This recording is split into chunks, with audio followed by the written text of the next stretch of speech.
Could have had another shot. Hey guys, welcome out to the range. If you're wondering what that was clearly a drill that I could have added a few more rounds to. All that is 4 rounds with the GS17, 7 yards. Actually, you know what? I know what I did wrong. I'm at 7 yards rather than 10 yards. That's probably what it is. So basically, it's 4 rounds with the GS17. Runs empty. Draw the pistol. 2 rounds. Reholster. Verify your lock. So it's literally look the weapon into the holster. Verify that you're locked. Go back to your long gun, because this is technically a long gun. Load it. Fire 1 round. Although I think I can probably get 2 rounds out of that. And it's all done in 15 seconds. Like I said, 10 yards is where I should have been doing this, but I was doing a video earlier for you guys that's handgun related. So anyways, what's this video about? The GS17. This is a weapon setup, because all this is obviously a Glock. This is a weapon setup that I got into 14 years now, because I think I got into this in 2012. I'll have to check. And initially, I got into this with just hard sights, no optic, because back then optics still weren't really a thing on handguns. I was doing so much testing with this setup because I was trying to figure out, is this a range toy, or is this something that's really truly valid as a self-defense weapon? Well, I'm happy to tell you this is very valid as a self-defense weapon. This is not a range toy. And the reason that I say it that way is, until I started working with this, let me shut that off. Until I started working with this, the only video you could ever find of this setup was either some dude standing at Knob Creek running through stick mags with a Glock 18 and he'd hand it and somebody off camera would hand him another one. Right? It was that, or it was an Israeli motorcycle crew balling down the streets spraying a bunch of rounds everywhere. But what you weren't seeing were guys and gals going to classes with these setups and actually running drills. And what I found was that I thought, you know what, I'm just going to start going to classes. So I started going to vehicle classes, which is CQC. I started going to PCC classes, which at Tactical Defense Institute, their PCC class actually is a CQC class. In fact, you're actually doing close quarters combat inside of houses. So down the hall. Down the hall, we'll do that big open room. And the room on the right. First room to the right down there. Yes, sir. There you go. You're up.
Get out of here. Get out of here now.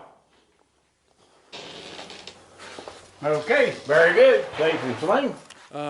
And I ran, not this exact setup, but I ran the Recovery 2020, which is a little harsh because it's not really an actual, PDW setup. But I wanted to kind of like bring it back around to this setup. So why do I stick with this? Just a few days ago, I thought to myself, I need to get the BNT, whatever that thing is called, for Glock. I've tried the KPOS. I love the KPOS. The KPOS leaves some accuracy. Well, actually, let's address that first. The issue is on every adapter that's out there. Okay, so this is chamber, so I don't want to screw around. The issue is accuracy is left on the table. When the optic is not mounted to the slide, accuracy is always going to drop off. And sure, all the adapters that are out there are great for CQB, and I mean like CQB, CQC, vehicle ops, room to room, fine. Because in those environments, you're talking about great big objects, body, central mass, even headshots that you're aiming. I mean, like this right here is 7 yards, and this is a hostage taker target. And basically, you can snap this thing up and just look the round where you want it to go, especially with an optic on the thing. But where it gets interesting is if I were to double this distance. If this thing, and I'm going to point it right at the camera, and yeah, it's chambered. Oh my goodness. Watch right here. You see that gap? Right here. You see the gap that's created? So what happens is, Micro Ronnie, KPOS, the Recover 2020 with the side mount adapter that the optic goes on top. Anything that mounts here to the accessory rail of the handgun, if this hand goes this way and this hand goes this way, I've now created a disparity between between what I'm seeing through the optic and what the weapon is seeing through the muzzle, through the barrel. What I mean by that is, if the optic is mounted to the adapter and the adapter is grabbing the handgun, because the adapter cannot grab the slide, it has to grab the frame. And it doesn't matter how it grabs the frame. If the optic is not on the slide, it is no longer integral to the barrel. And there's no better way to put that than saying this. If you were to take and dissect this, and I want you to just look at this weapon as components. This is upper, this is lower. The upper, for the point of shooting and aiming, this is monolithic. What I mean by that is the barrel is inside the slide, the optic is inside the slide. These two are essentially slave to one another. And you can see between what I see and what the bullet sees, it is less than the width of a thumbnail. So what you're talking about is the ability to quite literally look at a threat and put the round where it needs to go. I mean, there's very little thinking, very little aiming involved. It's all instinctual. Whereas if you have a Glock that you put inside of any adapter, name whatever the adapter is, doesn't matter. The second that you grab that adapter and you put your hands on it, the Glock is inside of it. The optic is on the adapter. Once you start torquing that thing under stress, the Glock and the optic start getting off of alignment with one another because the Glock is moving inside that adapter. And understand, you will routinely see people delivering shots at distance, but you're not seeing surgical shots. You're not seeing... Notice how the right side of that lollipop has hits and not the entire thing except for like that one stray round? It's because I'm specifically aiming at the side of the lollipop. I'm choosing to specifically put rounds precisely where I want the rounds to be, as opposed to generally aiming. And what that equates to is, I want to aim small, so if I miss small. And you can't do that with an adapter, because handgun rounds, by their very nature, are kind of wonky. And most of the adapters out there leave a lot of accuracy on the table, especially when you start getting out of distance. The ones that are range toys, and this is actually on my website, so please consider reading this letter. Moshe Oz, the designer of the Micro Ronnie. The Ronnie is named after his daughter. The night he and I were talking about, I forget when, 2011, something like that, 2011, 2012, whatever. I asked him, he was in Israel, I was here in Tennessee, in the United States, and I asked him, what's Ronnie? And he said, it's my daughter. And he literally sent me a photograph of his daughter. He's like, this is Ronnie. And I go, oh, that's cool, you named it after your daughter. Well, the website and the product have been hijacked by somebody else, whose name I'm not going to speak because his attorneys will get all douchey, and he'll get douchey. But Moshe told me himself, the product that is now being sold as the Micro Ronnie, that's not his product, and it's this thing right here. This has no safety. This is the point that I'm getting at. If the object, if the adapter you're talking about doesn't have a safety, this is the safety. I refer to this as the GS17. This is not its official name, because this has no name. This is a Glock with a, what is this, FGGK, FGGS, and this is a GLR17. I believe there are Airsoft knockoffs of these. I'm not sure. Someone told me there was an Airsoft knockoff. I wouldn't use it because Airsoft quality is crap. These are real deal. I have two of these. These are real deal from Israel. They're no longer made. FGGS GLR17. This is adjustable, but I always run it compressed in because the pistol really only travels back to here, the slide, and it's not really going to hit your face unless you're doing that. And if you do that, you're dumb and you deserve the Darwin Award anyways. But this setup, loaded with a 27 rounder, you're talking about well under 3 pounds of 115 grain, 27 rounds of 115 grain, jacketed hollow point, and a setup that, as you can see, like flipping disappears on your body. You put this thing on and you could put a jacket over it, and unless someone's really close to you, they'd never see it there. And as long as you're wearing a dark shirt, the strap disappears. And you can go one step further.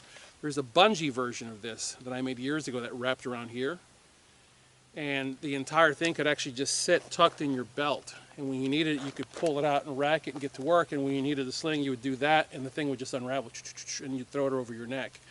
I chose to do this because when I was spending hours and hours and hours on end with it on, I found that whenever I was doing admin tasks, bending over, picking things up and moving things, I wanted the weapon to stay right here or to stay off to the side completely and just literally just park there. And of course, you know, the bungee. This, by the way, is the PDW sling that I make, and I'm using it in a 2-point configuration with paracord loops here and then just lacing it through the back. But getting back to what I was saying earlier, every time that I think about going somewhere else with this setup, I go right back again to why I like this setup and I want to stop with this. I would love to have a weapon light on it, because if you're talking about a dedicated weapon for fighting purposes, yeah, you should have a weapon light. The only place to put a weapon light is here. And the second I put it here, I am then relegated to holstering this weapon. And once I do that, it is no longer really suitable to be worn here to transition to a handgun, because now I'm talking about a weapon that's out on the loose. The Recover 2020 has that adapter piece that locks over and becomes your safety. But this actually has it integrated in. In fact, it even extends if you wanted to. So if you're running like a 17L and this is further out, this actually extends and it actually auto contracts by squeezing the sides of it. So it's a really cool setup, guys. Oh, and this also, when you're on a solid platform and you're trying to make a longer shot, that becomes a monopod. Oh yeah. This thing is so cool, guys. And I'm so glad that I got into this years ago before they went extinct, because like I said, every time I try to figure out another way to go, I just go right back to this product right here. It just works. So if you have any questions or comments, look, if anybody knows where to get the if anybody knows where to get the FGGS or the GLR17, please let me know, because I'd love to buy them and I'd love to sell them on my website. To such a degree that I've even thought about producing a version of this on my own, because this is, okay, I'm going to say it.